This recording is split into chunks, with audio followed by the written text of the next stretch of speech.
All right, after my other movie review, which apparently I'm all by myself on an island over, I'm going to try to give another fair review of a movie I watched recently.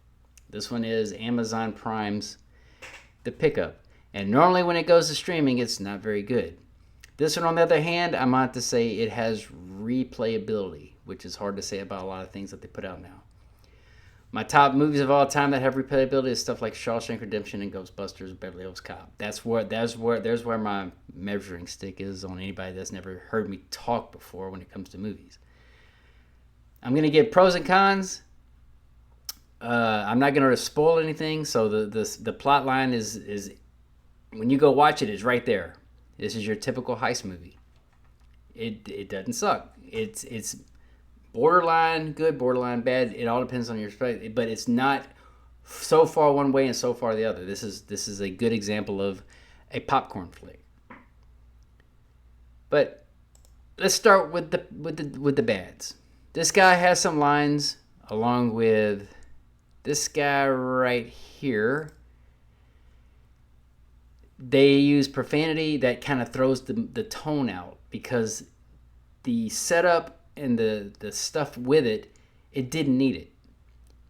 And the remarks that they make to Andrew Dice Clay, it hit, but like I said, you don't need profanity to make something funny. The other negatives, Pete Davidson uses his lines and goes a little far, but it works because Eddie Murphy played off of it well. That was a negative, but it's also a positive. The way it was filmed, I have to say, it was okay, a little drawn out, but it got to the point to where it needed to get with what happens to certain situations. It didn't suck.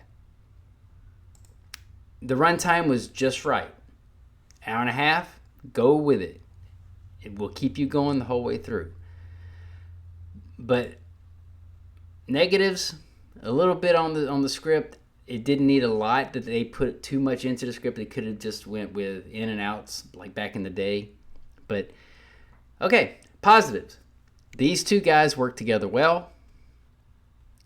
They had their moments, and the stuff that Eddie Murphy did in the movie with reactions, especially to a certain song in it.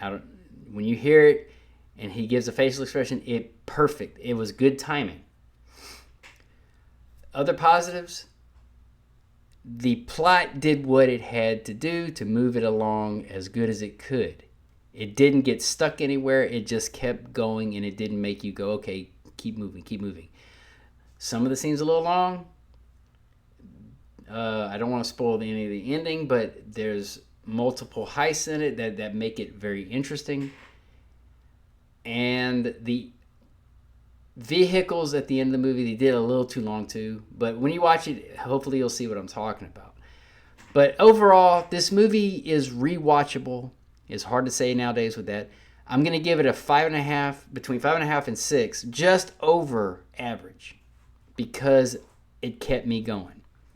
But hopefully my review is decent enough for you to understand where I'm coming from. I don't do movie reviews very often. Actually, I did one that was so divisive and making me think I'm losing my own mind because I like Happy Gilmore. But y'all have a good one. And like I said, I can recommend this if you want a popcorn flick, which means you might not watch it again, but it's there, and it doesn't waste your time because it actually keeps your mind going.